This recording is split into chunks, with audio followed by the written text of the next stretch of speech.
वमन दखलहु कान आमिना वलिल्लाहि अला अन्नासि हिज्जुल बैति मन इस्तताअ इलैहि सबीला वक़ाल अन्नबिय्यु सल्लल्लाहु अलैहि वसल्लम मन ज़ार क़ब्री वजबत लहू शफ़ाअती वक़ाल अन्नबिय्यु सल्लल्लाहु अलैहि वसल्लम मन हज्ज वलम यज़ुरनी फ़क़द जफ़ानी। असां मोमिनन ऐं मुसलमानन जे मथां अल्लाह रब्बुल इज़्ज़त चार इबादतुनि खे फ़र्ज़ कयो आहे। चार इबादतूं असांजे मथां फ़र्ज़ आहिनि मुसलमाननि जे मथां। उन्हनि में ॿ इबादतूं अहिड़ियूं आहिनि जेके हर हिकु मुसलमान ते फ़र्ज़ आहिनि, ग़रीब हुजे अमीर हुजे, आलिम हुजे हाफ़िज़ हुजे या ग़ैर आलिम ग़ैर हाफ़िज़ हुजे, नबी हुजे या उम्मती हुजे। ॿ इबादतूं अहिड़ियूं आहिनि जेके दुनिया जे हर हिकु कलमे पढ़ण वारे जे मथां फ़र्ज़ आहिनि। उहे ॿ इबादतूं सभ खां पहिरियों निमाज़ आहे, जो निमाज़ अहिड़ी इबादत आहे जो अल्लाह रब्बुल इज़्ज़त इन निमाज़ खे हर हिकु मुसलमान जे मथां फ़र्ज़ कयो आहे। पोइ उन में ग़रीब ऐं अमीर बराबरि आहिनि, ग़रीब आहे त बि निमाज़ आहे, अमीर आहे त बि निमाज़ आहे। अहिड़े तरीक़े सां ॿी इबादत आहे रोज़ो। अल्लाह तबारक व तआला इन रोज़े खे बि हर हिक जे मथां फ़र्ज़ कयो आहे। मिस्कीन ग़रीब फ़क़ीर हुजे या अमीर ऐं शाहूकार हुजे, इन ॿिन्ही जे मथां रोज़ो फ़र्ज़ आहे। त इहे ॿ इबादतूं उहे आहिनि जेके मुसलमाननि जे मथां हर हिकु मुसलमान ते फ़र्ज़ आहिनि। इन खां अलावा ॿियूं ॿ इबादतूं, उन्हनि में हिकिड़ी आहे ज़कात। इहा बि अल्लाह जे तरफ़ां मुक़ररु आहे जेका इबादत आहे, छो त ज़कात अदा करण बि हिकिड़ी इबादत आहे। त इहा ज़कात जो अदा करण बि इबादत आहे, लेकिन हर हिकु मुसलमान जे मथां वाजिब ऐं फ़र्ज़ कान्हे का। इहा साहिब इस्तिताअत ऐं मालदारनि जे मथां ज़कात फ़र्ज़ आहे। टी इबादत ज़कात आहे जेका हिकिड़े दुनिया जे मख़सूस मुसलमाननि जे मथां फ़र्ज़ आहे, जन वटि ओतिरो मख़सूस पैसो ऐं ॾोकड़ हुजे जंहिंखे साल पूरो थी अचे, उनखे ज़कात अदा करणी आहे। इन खां अलावा चौथी इबादत आहे हज जी इबादत। हज उहा इबादत आहे जेका अल्लाह रब्बुल इज़्ज़त मुसलमाननि जे मथां फ़र्ज़ कई आहे, लेकिन हर हिकु मुसलमान ते बि फ़र्ज़ न आहे।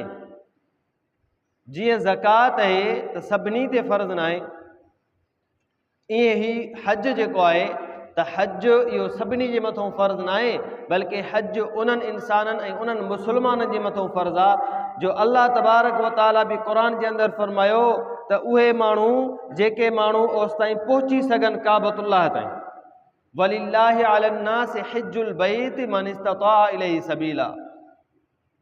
अल्लाह फ़रमायो हज उन्हनि माण्हुनि जे मथां फ़र्ज़ आहे जेके माण्हू काबतुल्लाह ताईं पहुचण जी क़ुवत ऐं ताक़त रखनि था, उन जे मथां हज फ़र्ज़ आहे। हिकिड़े सहाबी पुछा कई, साईं छा असांजे मथां हर साल हज फ़र्ज़ आहे? अल्लाह जा रसूल ख़ामोश रहिया। वरी ॿीहर पुछा कई, साईं हज फ़र्ज़ थियो आहे, छा हर साल हज कयूं? अल्लाह जा रसूल ख़ामोश रहिया। टे दफ़े जॾहिं पुछा कयूं त हुज़ूर अलैहिस्सलातु वस्सलाम जन फ़रमायो त जेकॾहिं मां हा चवां त पोइ हर साल फ़र्ज़ थी वञे। फ़रमायो त हर वक़्तु हर हिकु जाइ ते हर मसइले जे अंदरि घणा सुवाल न कंदा कयो, छो त जेकॾहिं ज़रूरत हूंदी त मां तव्हांखे पाण उहा शइ ॿुधाए छॾींदुसि। त हज उहा इबादत आहे जेका इबादत मुसलमाननि जे मथां जेको काबतुल्लाह ताईं पहुचण जी क़ुवत ऐं ताक़त रखे, ज़िंदगी में हिकिड़ो दफ़ो फ़र्ज़ आहे। हिकु दफ़ो ज़िंदगी में इहो हज फ़र्ज़ आहे।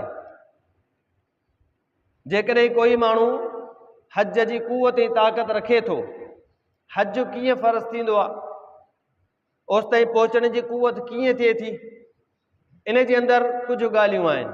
सभ खां पहिरियों वमन, जेको माण्हू अल्लाह फ़रमायो वलिल्लाहि अला अन्नासि हिज्जुल बैत मन इस्तताअ इलैहि सबीला। मन इस्तताअ, जेको माण्हू क़ुवत ऐं ताक़त रखे काबतुल्लाह ते पहुचण जी, सवारी जो बंदोबस्तु थिए। पहिरें नंबर ते सवारी, जेकॾहिं हिन वक़्तु जहाज़ आहे त जहाज़ जी टिकेट जो बंदोबस्तु करे सघे, वीज़ा जो बंदोबस्तु करे सघे। उन वक़्त में सवारी हुई, जेका बि उन वक़्त जी सवारी आहे उहा पंहिंजी सवारी जो बंदोबस्तु करे सघे ऐं उन सवारी ते चढ़ी काबतुल्लाह ते पहुची सघे। सभ खां पहिरियों इहो। ऐं ॿिए नंबर ते उन माण्हू वटि एतिरो ख़र्चु हुजे पंहिंजो, वतज़व्वदू फ़इन्न ख़ैर ज़ाद तक़वा। ईअं न थिए त बाबा वञूं था अलाह जे घर महिमान थी, बसि अलाह खाराईंदो पीआरींदो। यकीनन खाराइण अलाह जे ज़िम्मे आहे, लेकिन अलाह फरमायो वतज़व्वदू, मां अलाह ते तवक्कल कयो, पर सफ़र में निकिरो त पंहिंजो सामान बि खणंदा कयो पाण सां। हक़ीक़त इहा वतज़व्वदू फ़इन्न ख़ैर ज़ाद तक़वा, भले में भलो जेको ज़ाद आहे उहा त तक़वा आहे। तक़वा खां वधीक त ॿी का बि ज़ाद कान्हे। ज़ादे राह में तक़वा वॾी शइ आहे, लेकिन उन जे बावजूदि अलाह फरमायो त सफ़र में वञो त पंहिंजो सामान पाण सां खयूं वञो। यानी जेतिरा ॾींहं लॻनि, महीनो 2 महीना, इन्हनि महीने या 2 महीननि जो हिन वटि पंहिंजो मुकमल ख़र्चु हुजे ऐं उस ताईं पहुचे ऐं वापसि अचण जी सवारी हुजे, उते रहे त महीने 2 जो मुकमल ख़र्चु हुजे। ऐं 3 नंबर ते जेतिरो महीनो या 2 महीना उहे काबतुल्लाह वेंदो, मके मदीने वेंदो, एतिरो वक़्तु हे पोइ ते पंहिंजे घर वारनि खे बि ख़र्चु ॾेई वञे। 3 शयूं आहिनि, 3 शयूं आहिनि। जेकॾहिं इहे आहिनि त पोइ उनजे मथां हज फ़र्ज़ु आहे ज़िंदगी में हिकु दफ़ो। कहिड़ियूं? सभ खां पहिरियों सवारी जो बंदोबस्तु, काबतुल्लाह ते पहुची सघे। उन खां अलावा 2 नंबर ते जेतिरो वक़्तु उते रहंदो हज में, ओतिरो ख़र्चु पंहिंजो पाण वटि हुजे। ऐं 3 नंबर ते त पोइ ते जेके पंहिंजा ॿार बच्चा पंहिंजो घरवार छॾे थो वञे त उन्हनि खे बि एतिरो ख़र्चु ॾेई वञे जो उहे कंहिंजे अॻियां हथु न टंगे। जेकॾहिं कंहिं में एतिरी कुवत ऐं ताक़त आहे, एतिरो माल आहे, एतिरी जेको आहे सो वुसअत आहे, उनजे मथां हज फ़र्ज़ु आहे। ऐं जेकॾहिं हज जी मौसम अची वई आहे, उन माण्हू जे मथां हज फ़र्ज़ु आहे ई आहे। पाण सल्लल्लाहु अलैहि वसल्लम फरमायो जंहिंजे मथां हज फ़र्ज़ु हुयो, ज़िंदगी में हज फ़र्ज़ु थियो पर हज कयईं न, ईअं ज़िंदगी गुज़ारे मौत अची वियो, मरी वियो, क़ब्र में पहुची वियो, पर हज करे न सघियो। त पाण अलैहिस्सलातु वस्सलाम जन फरमायो त उहो माण्हू भली यहूदी मरे, भली नसारो थी मरे, भली मजूसी थी मरे, मां मोहम्मद खे इन शइ जी परवाह कान्हे, छो त हिकिड़ो वॾे में वॾो रुकुन इस्लाम जो उहो हज आहे जेको हिन पंहिंजी ज़िंदगी में छॾे ॾिनो। छो त इस्लाम जा 5 बुनियाद आहिनि, उन्हनि 5 बुनियादनि जे अंदरि हज बि शामिल आहे। 5 बुनियादनि में हज बि शामिल आहे। हज जो सफ़र इहो मुहबत ऐं अक़ीदत जो सफ़र आहे। मुहबत जो सफ़र आहे, अक़ीदत जो सफ़र आहे। इन मुहबत ऐं अक़ीदत वारे सफ़र खे मुहबत सां सफ़र करणु घुरिजे। वॾे एतिराम ऐं अक़ीदत सां माण्हू इहो सफ़र करे, काबतुल्लाह जी तरफ़ पंधु करे, काबतुल्लाह जी तरफ़ सफ़र करे ऐं काबतुल्लाह जी तरफ़ वञी उते इबादतूं करे। मुसलमान आहे, पूरी ज़िंदगी हे निमाज़ पढ़ंदो आहे, निमाज़ में चवंदो आहे त मुंहुं तरफ़ काबतुल्लाह शरीफ़ ॾे, नियत करे थो त मां पंहिंजो मुंहुं काबतुल्लाह ॾे करे निमाज़ पढ़ां थो। त इन मुसलमान खे एतिरो त हुजणु घुरिजे जो इन काबतुल्लाह जेको निमाज़ में चवे थो त मां मुंहुं काबतुल्लाह जी तरफ़ कयां थो, ज़िंदगी में हिकिड़ो दफ़ो त ॾिसी अचे अखियुनि सां वञी करे, ज़िंदगी में हिकु दफ़ो त पंहिंजी अखि सां ॾिसे त हे उहो घर काबो आहे जे काबतुल्लाह जी तरफ़ मुंहुं करे निमाज़ पढ़ंदा आहियूं, हे उहो घर आहे काबो। तंहिंजे करे हिकु दफ़ो त कम अज़ कम हज फ़र्ज़ु आहे त हज त करिणो आहे। हज खां अलावा उमरा बि आहिनि। अल्लाह जे रसूल सल्लल्लाहु अलैहि वसल्लम फरमायो त हिकिड़ो माण्हू उमरो करे थो, उमरो करे वापसि आयो, छो त उमरो बि वॾी इबादत आहे। उमरो करे जॾहिं वापसि आयो, वरी उनजे दिलि में ख़्यालु पैदा थियो त मां ॿीहर बि उमरो कंदुमि। फरमायो त ॿीहर वरी उमिरे जी तयारी कई। हिकिड़े उमिरे ऐं ॿिए उमिरे जे विच में भली हिनखे 10 साल लॻनि, 20 साल लॻनि, लेकिन ॿीहर बि उमिरे ते वियो। फरमायूं अल उम्रतु इलल उम्रति कफ़ारतुन लिमा बैनहुमा, हिकिड़े उमिरे ऐं ॿिए उमिरे जे विच में अगरि हिन खां ख़ताऊं थियूं, लग़्ज़िशूं थियूं, नाफ़रमानियूं थियूं, हिकिड़ो उमिरो करे वापसि आयो, वरी ॿिए उमिरे ते वियो, विच में जेतिरा बि गुनाह अलाह सभु माफ़ करे छॾिया। उमिरे जी बि एॾी वॾी फ़ज़ीलत आहे। ऐं फरमायूं वल हज्जुल मबरूर, हज मबरूर, हज मबरूर छाखे चइबो आहे? ला रफ़स वला फुसूक वला जिदाल फिल हज, ला रफ़स वला फुसूक वला जिदाल फिल हज। हज में वञे त उहो माण्हू एहराम पाइण खां पोइ ला रफ़स वला फुसूक वला जिदाल, न कंहिंखे घटि वधि ॻाल्हाए, न कंहिंखे गार गंद ॾिए, न कंहिंसां उते झेड़ो करे, कंहिं बि क़िस्म जो कोई इख़्तिलाफ़ हुदूद हरम में करिणो कोन्हे को। छो त रश घणी आहे न, रश जॾहिं घणी थींदी आहे त पोइ उन सूरत में कॾहिं कॾहिं माण्हू खे लत लॻंदी, कॾहिं ठूठ लॻंदी कंहिंजी, कॾहिं कंहिंजे एहराम ते पेर अची वेंदो, इहे सभु तकलीफ़ूं उते ईंदियूं। फरमायूं त जेको वञे हज ते काबतुल्लाह जी ज़ियारत ते वञे ऐं पोइ उते वञी सब्र करे, उते जेके तकलीफ़ूं अचनि उन्हनि ते सब्र करे, ऐं पोइ फरमायूं त उन हज जे इन सफ़र जे अंदरि न कंहिंखे गार ॾिनी हुजे, न कंहिंसां घटि वधाई कई हुजे, ऐं हज जा अहकाम पंहिंजा सही पूरा कया हुजनि। फरमायो त इहो शख़्स ईअं मोटंदो वलैस लहू जज़ाउन इल्लल जन्नह, इन माण्हू जे लाइ ॿियो कहिड़ो बदिलो आहे? फरमायो अल्लाह जे रसूल सल्लल्लाहु अलैहि वसल्लम इन जे लाइ हिकिड़ो ई बदिलो आहे जेको अल्लाह तयारु कयो आहे, जन्नत आहे। हज मबरूर इहो हज आहे। अल्लाह जे रसूल फरमायो त मन हज लिल्लाह, जेको अल्लाह खे राज़ी करण जे लाइ हज करे, फलम यरफस वलम यफसुक, न उते कंहिंखे गार ॾिए, न को गुनाह जो कमु करे, रजा कयौमिन वलदतहु उम्मुहु, ईअं काबतुल्लाह खां मोटी पंहिंजे घर पहुचंदो आहे।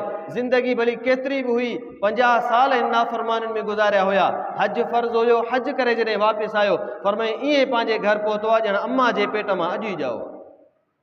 रजा फरमाए मोटी आयो आहे न, कयौमिन वलदतहु उम्मुहु, ईअं पंहिंजे घर में पहुतो आहे जीअं हिकिड़ी माउ खे, हिकिड़ी औरत खे ॿारु ॼमंदो आहे, उन ॿार जे लाइ उन जे आमाल नामे में कंहिं क़िस्म जो कोई गुनाह कोन्हे हूंदो। फरमाए हे बि ईअं ई काबतुल्लाह खां मोटंदो आहे त पंहिंजे गुनाहनि खां पाक ऐं साफ़ थी मोटंदो आहे। हज जी तमामु वॾी फज़ीलत आहे। अल्लाह जे रसूल सल्लल्लाहु अलैहि वसल्लम, अल्लाह तबारक व तआला जंहिं वक़्त में हज़रत इब्राहिम अलैहिस्सलातु वस्सलाम काबतुल्लाह ठाहियो, अल्लाह ताला ॿुधायो, जॻह ॿुधाई त फलाणे इलाइक़े में फलाणी जाइ ते मुंहिंजो घर आहे, उते ठाह। वइद बव्वाना लि इब्राहिम मकानल बैत अल्लाह तुशरिक बि शैआ, अल्लाह फरमायो त जॾहिं इब्राहिम अलैहिस्सलातु वस्सलाम खे उहा जॻह ॾसीसीं त हिन जाइ ते मुंहिंजो घर आहे, बैत आहे, इते ठाह। जॾहिं काबतुल्लाह ठही तयारु थियो त पोइ अल्लाह फरमायो वअद्दिन फिन्नास बिल हज यतूक रिजालन वअला कुल्लि ज़ामिरिन यअतीन मिन कुल्लि फज्जिन अमीक।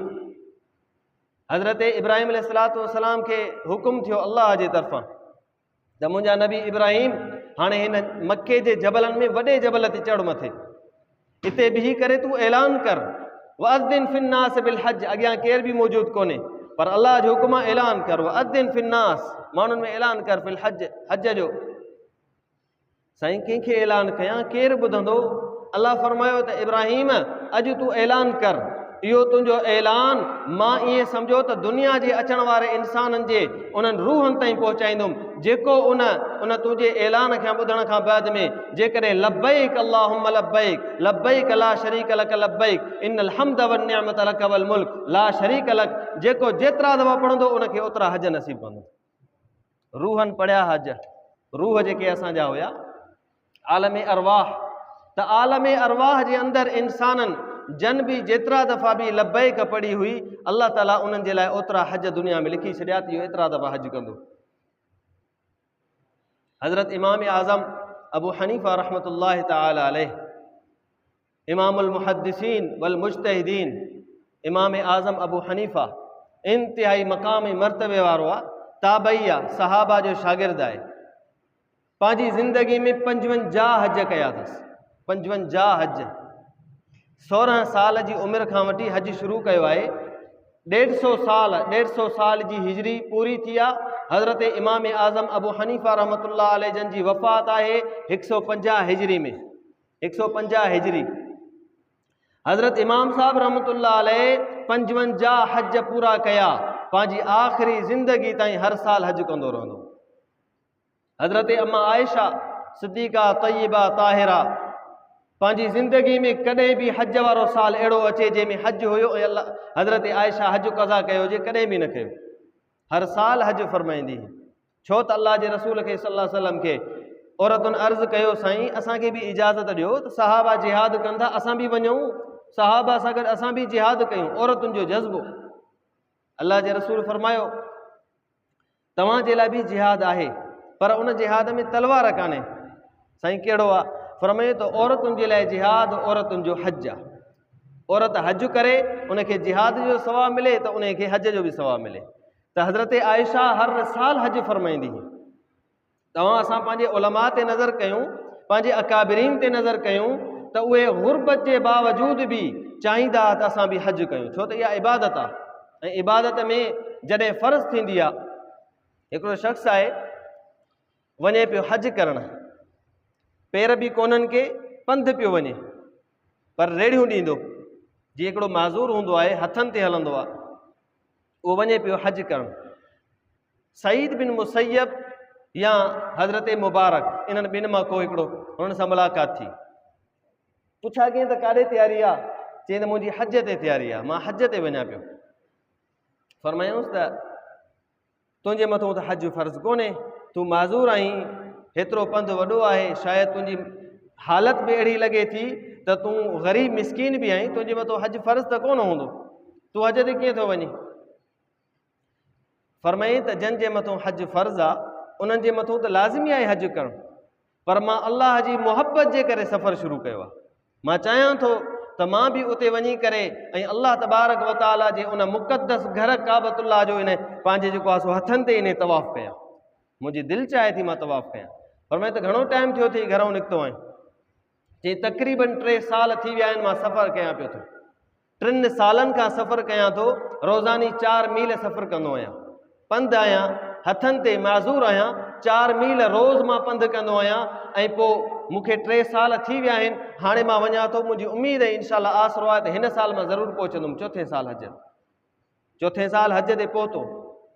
हज़रत मुबारक फरमाए थो जॾहिं मां बि उते वयुसि हज ते, मां ॾिसां अरफात जे मैदान में मां हिकिड़ो पियो थो दुआ घुरे, शख़्स माण्हू जिॾऊं किॾऊं बीठा आहिनि, हिन जा हथ मथे आहिनि, दुआ पियो थो घुरे।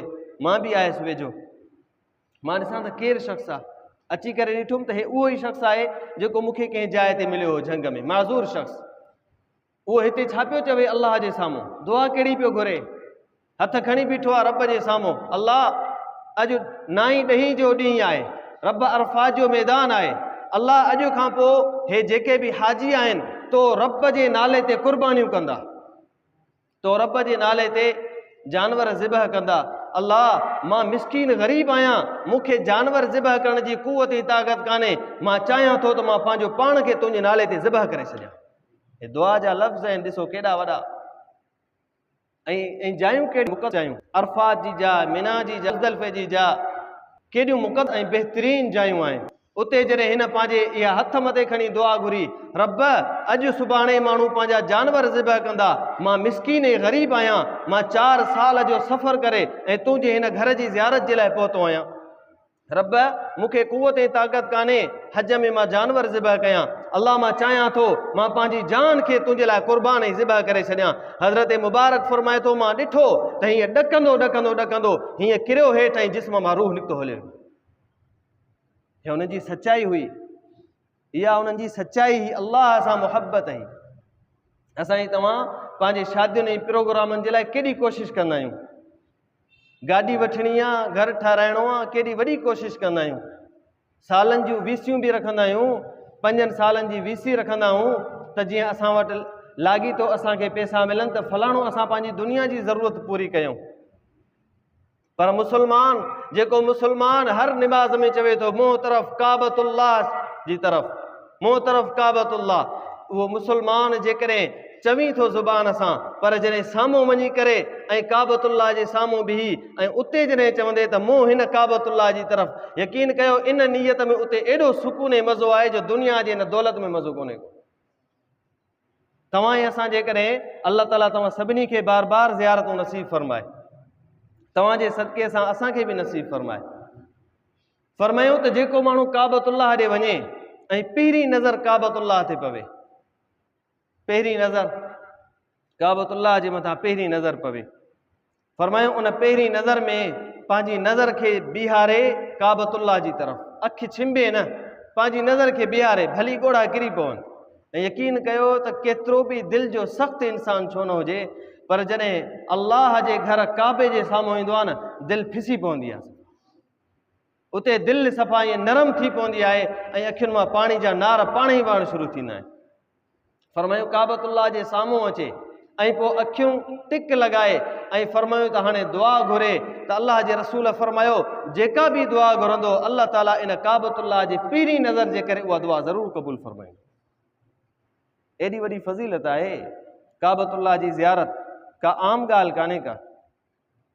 असां ई तव्हां केतिरा ई मुस्लमान आहिनि, केतिरा ई मोमिन आहिनि कलमे वारा जंहिंजे मथां हज फ़र्ज़ बि आहे, हज जी मौसम बि आहे, पर हज ते कोन था वञनि, हज ते कोन था वञनि। अल्लाह जे रसूल छा फरमायो, मां हदीस बयानु कई तव्हांजे साम्हूं, फरमायूं जंहिं माण्हू खे कुवत ऐं ताक़त बि हुजे हज करण जी, पर हज न करे ऐं ईअं मरी वञे, दुनिया में पंहिंजी ज़िंदगी गुज़ारे वञे, फरमायूं हज न करे सघियो, अल्लाह जे रसूल फरमायो उहो इंसान भली यहूदी थी मरे या भली नसारो थी मरे, छो त अल्लाह जो एॾो वॾो हुकुम हिकिड़ो हज जो, जेको ज़िंदगी में हिकिड़ो दफ़ो फ़र्ज़ हो, 50-60 साल जी ज़िंदगी में हिकिड़ो दफ़ो बि सफ़र न करे सघे, हिकु सफ़र बि कोन करे सघे। अॻियां जेके मुस्लमान सफ़र कंदा ॾाढा मुश्किल, ॾाढा ॾुखिया सफ़र हूंदा। अॼुकल्ह हितां जहाज़ में चढ़ो 4 कलाक बि कोन लॻंदा, तव्हां वञी काबतुल्लाह जे साम्हूं बीहंदो। एॾियूं आसानियूं आहिनि, एॾियूं आसानियूं आहिनि। हज़रत जुनैद बगदादी रहमतुल्लाह तआला अलैह नेक शख़्स हिकिड़ो अल्लाह वारो, उन हज़रत जुनैद बगदादी वटि हिकिड़ो शख़्स आयो ऐं अर्ज़ु कयईं त साईं मुंहिंजे लाइ दुआ घुरो, मूंखे ॾाढो शौक़ु आहे त मां बि हज ते वञा, ॾाढो दिलि जो इरादो आहे त मां बि हज कयां, मुंहिंजे लाइ दुआ बि घुरो। उते हज़रत जुनैद बगदादी वटि हिकिड़ो शख़्स वेठो, उन चयसि त टोक कंदे, तुंहिंजी हैसियत कहिड़ी आहे, तूं ग़रीब मिसकीन, तुंहिंजे मथां हज फ़र्ज़ ई कोन्हे, तूं कीअं थो हज ते वञी, तूं कीअं थो चवीं त मुंहिंजे लाइ दुआ घुरो। हज़रत जुनैद बगदादी उन जे लाइ दुआ घुरी, अल्लाह वारो नेक शख़्स आहे, मुस्तजाबुद्दावात, दुआ घुरी ऐं दुआ घुरण खां बाद पंहिंजे खीसे में हथु हणी ऐं हिकिड़ो दिरहम कढी, चई त मूं वटि हिकिड़ो ई दिरहम आहे, हे मां तोखे ॼां थो अल्लाह तुंहिंजी मदद कंदो। उन जे हवाले कई, हिकिड़े दिरहम खे उहो पंहिंजे हथ में खणी ॿाहिरि निकितो ऐं फरमायूंसि त जंहिं जाइ ते हाजियुनि जो काफ़िलो गुज़रंदो आहे उन जाइ ते वञी करे तूं इंतज़ारु कर, अल्लाह तुंहिंजी मदद कंदो। उन जाइ ते वञी बीठो, रस्ते में हज़रत जुनैद बगदादी जी दुआ बि आहे, हिकिड़ो दिरहम आहे, सिर्फ़ु हिकिड़ो दिरहम आहे। दुनिया वारो काबतुल्लाह जी ज़ियारत इहा दिलि जी तड़प घुराईंदी आहे, हज ऐं उमरो दिलि जी तड़प हूंदी आहे। केतिरा ई दुनिया में आहिनि जेके वॾा वॾा सरमाएदार, वॾा वॾा पैसे वारा, जेके सालों साल ईअं सम्झो त मुख़्तलिफ़ मुल्कनि जा दौरा कंदा आहिनि, अमेरिका यूरोप जा, लेकिन कॾहिं बि ज़िंदगी में काबतुल्लाह जी ज़ियारत ते कोन्हनि विया। अहिड़ा माण्हू बि आहिनि।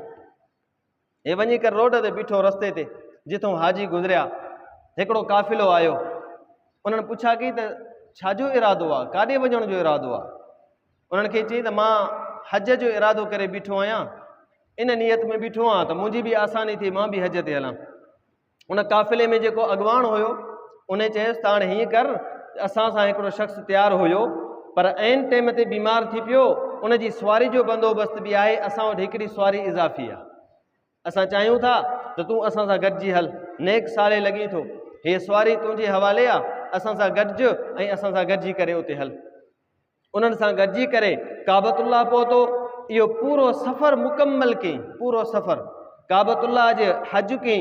हज करण खां पोइ मदीने मुनव्वरा रवाना थिया, उते ज़ियारतूं कई, अल्लाह जे रसूल जे मथां सलातो सलाम पढ़ी करे जॾहिं वापसि पंहिंजे इलाइक़े में मोटी आयो त खीसे मां हीअं हथु हणी ऐं हिकिड़ो दिरहम कढी हज़रत जुनैद बगदादी खे ॾिनई, साईं तव्हांजी इख़लास ऐं तव्हांजी दुआ उहा हुई जंहिंजे ज़रिए सां ऐं मुंहिंजी दिलि जी तड़प हुई जो रब करीम हिकिड़े दिरहम ते मूंखे मके ऐं मदीने जी ज़ियारत बि नसीब फरमाई।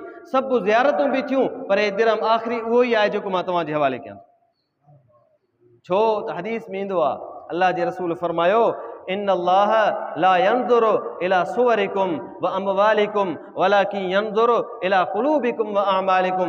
मुसलमानो, अल्लाह तव्हांजे सूरत ते नज़र न फरमाईंदो आहे, रब तव्हांजे माल ते नज़र न फरमाईंदो आहे, अल्लाह जी नज़र हूंदी आहे तव्हांजे दिलि जे मथां। अल्लाह चाहींदो आहे त मुंहिंजे बाने जे दिलि में केतिरी मोहबत ऐं सचाई आहे। दिलि जी मोहबत सची आहे त पोइ सभु कम आसान थींदा आहिनि। जॾहिं काबतुल्लाह जी ते वञे, हज ते वञे, हज खां पोइ अल्लाह जे रसूल फरमायो जेको माण्हू हज पूरो करे, हज कई फ़ज़ार कब बाद मौती फरमायो मुझे मरण खां पोइ अल्लाह जे रसूल फरमायो मुझे छॾण खां पोइ जेको माण्हू हज ते आयो हज मुकम्मल करे मदीने मुनव्वरा अचे ऐं मदीने अची मां मोहम्मद मुस्तफ़ा जे क़बर जी ज़ियारत करे कान कमन ज़ारनी फ़ी हयाती मां मोहम्मद ईअं उनखे बिशारत ॾियां थो उनखे एॾो वॾो अजुर मिलंदो जीअं मूंखे ज़िंदगी में ॾिठई ॼण एॾो वॾो अजर आहे। ऐं फरमायूं मन ज़ार क़बरी वजबत लहू शफ़ाअती जेको मुसलमान मोमिन मदीने मुनव्वरा में अचे ऐं मां मोहम्मद मुस्तफ़ा जे रोज़े जी ज़ियारत करे फरमायो क़यामत जे ॾींहुं मां ज़रूरु शफ़ात कंदोमांसि वाजिब आहे शफ़ात। ऐं फरमायूं त जेको माण्हू मन हज वलम यज़ुरनी फ़क़त जफ़ानी हेॾो वॾो सफ़र करे हज त करे काबतुल्लाह जी ज़ियारत त करे लेकिन मां मोहम्मद जी ज़ियारत ते न अचे त वॾो बेवफ़ा आहे उहो माण्हू। अल्लाह जे रसूल सल्लल्लाहु अलैहि वसल्लम जे रोज़े अतहर जी ज़ियारत करण में जेको सुकून ऐं मज़ो आहे उहो दुनिया जे अंदरि किथे बि न आहे दुनिया जे अंदरि किथे बि उहो सुकून ऐं मज़ो न आहे जेतिरो अल्लाह जे रसूल जे साम्हूं हज़रत अबू बकर सिद्दीक़ जे साम्हूं हज़रत उमर फारूक जे साम्हूं बीही करे सलातो सलाम पढ़ण में सुकून ऐं मज़ो आहे दुनिया जी कंहिं धन दौलत ऐं हुकूमत में बि मज़ो न आहे। अल्लाह जे रसूल सल्लल्लाहु अलैहि वसल्लम जा अल्लाह तबारक व तआला फरमायो हज़रत इब्राहिम खे वअद्दिन फिन्नास बिल हज इब्राहिम ऐलान कर हज जो हज़रत इब्राहिम ऐलान कयो उन खां बाद में फरमायो अल्लाह ताला यातू का रिजालन वाला कुल्ल ज़ामिरिन याती का मिन कुल्ल फज्जिन अमीक ओ इब्राहिम हज जो ऐलान करणु तुंहिंजो कमु आहे मां अल्लाह माण्हुनि जे दिलुनि खे काबतुल्लाह जी तरफ़ एॾो मुतवजी करे छॾींदुमि जो हर हिकिड़ो चाहींदो त मां बि काबे जी ज़ियारत कयां हर हिकिड़ो चाहींदो मां बि वञी ज़ियारत कयां। फरमायो यातू का रिजालन पंधि बि माण्हू ईंदा वाला कुल्ल ज़ामिरिन यातीक जेकॾहिं ॾुबरो जानवर हूंदनि न ॾुबरे जानवर ते बि कोशिशि कंदा त असां वञी काबे जी ज़ियारत कयूं। फरमायो यातीक मिन कुल्ल फज्जिन अमीक दुनिया जी केतिरी बि कुंड में हुजनि काबतुल्लाह खां केॾो बि परे हुजनि लेकिन उहे माण्हू तुंहिंजे ऐलान जे सबब जे करे उन्हनि जे दिलनि में जेका मुहबत विझंदुमि न उहे चाहींदा त असां हितां परे कुंडुनि खां सफ़र करे बि वञी काबतुल्लाह जी ज़ियारत कयूं।